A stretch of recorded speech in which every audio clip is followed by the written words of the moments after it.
Hello, Spark friends. My name is Bill Preston, and I'm thankful Miss Debbie asked me or allowed me to be your Spark reader this week. I hope everyone is doing well, having a very good day. Our story this week is about a quilt. Now, some of you may not know what a quilt is. If you're an adult or older like me, you would know what a quilt was. But if you're younger, you may never have seen a quilt or know what a quilt is. Well, a quilt is kind of like a blanket, except a blanket is one big piece of fabric, while a quilt is many pieces of fabric sewn together to make an item much like a blanket, but it's only much more colorful and has lots of designs and characters stitched into it. Women used to make quilts all the time before there were stores where people could easily buy blankets. Today's story is called The Quilt Story. It's written by Toni Johnston and illustrated by Tommy De Paola. Tommy is a well-known artist and illustrator. He has done many children's books and won national awards for his artistry and his writings of books for children. Fortunately, Tommy died earlier this year. We will miss him, but he left behind a wonderful legacy of many children's books. So today's story, The Quilt Story, this is the book, and you can easily see Tommy's drawings. He writes in the traditional folk American type artistry. It's entitled The Quilt Story.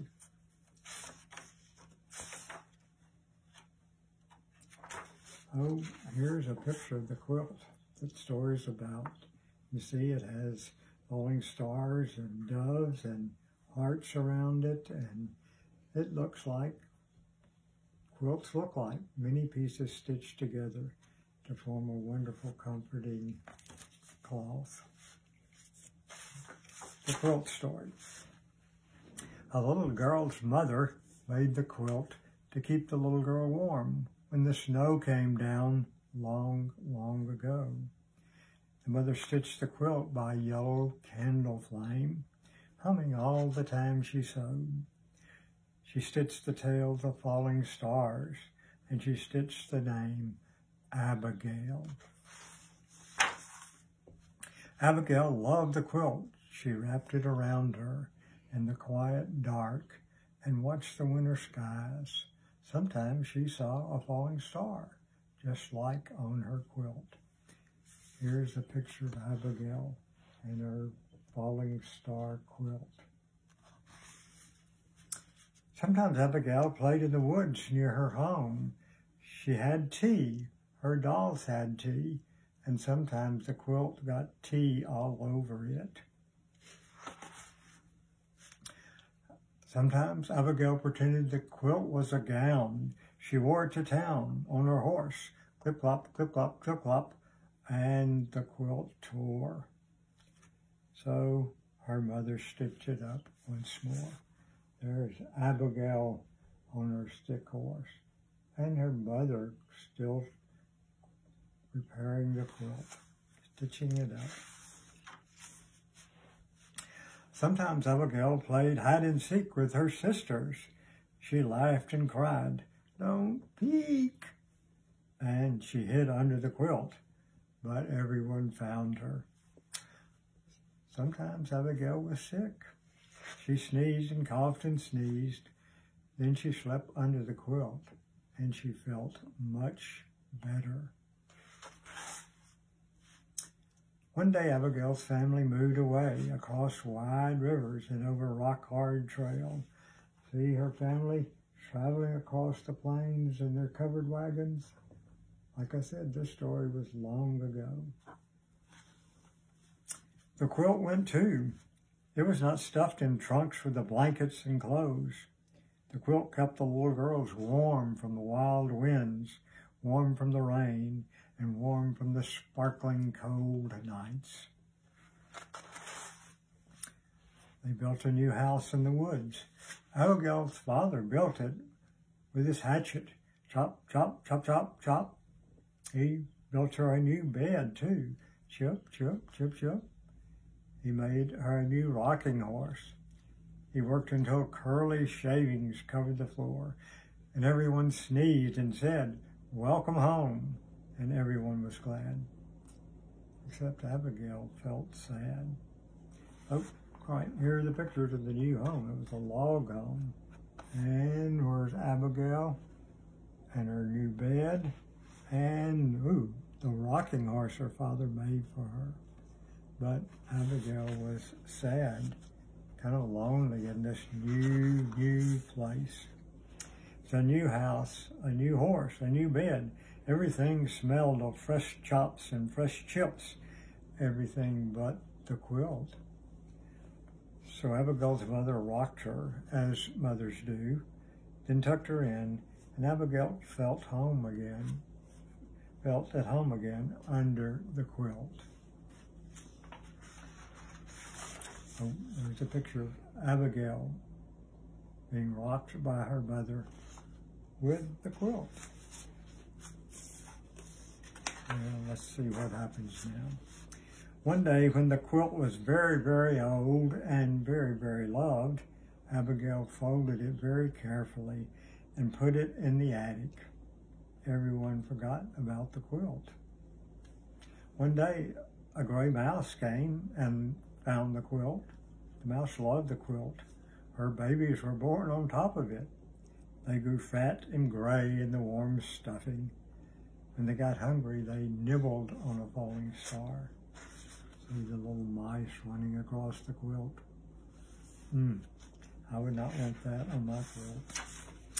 One day, a raccoon came and found the quilt. The raccoon loved the quilt too.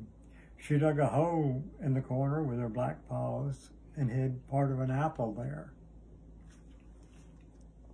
Then a cat came and loved the quilt, a patchwork cat. It rolled on the stars and stuffing spilled out like snow. And the cat curled up in the snow and purred. See the cat? Yes. Purred. Kitty, kitty, kitty, called the little girl. She found her cat in the attic, and she also found the quilt, splashed with patterns of sun. The little girl wrapped the quilt around her, and she loved it. "Can you make it like new?" she asked her mother. So her mother patched the holes. She pushed fresh stuffing in and stitched long tails on the stars to swish across the quilt again.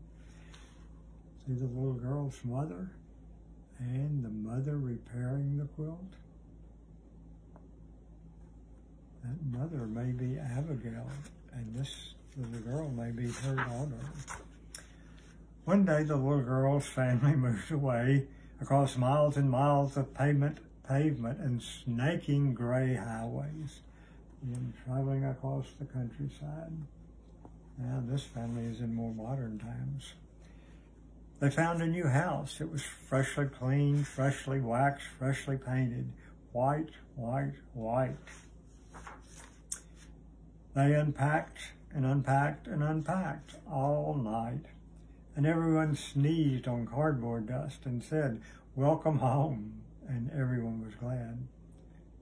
But the little girl felt sad. Everything smelled of white paint in boxes. Everything but the quilt.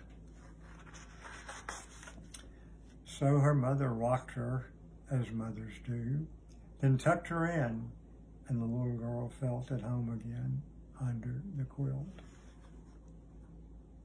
And that's the story of the quilt. A warm quilt to comfort you.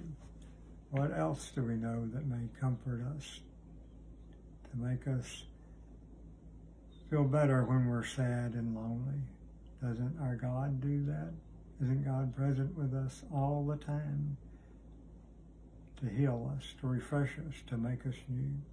God loves us and is always there for us.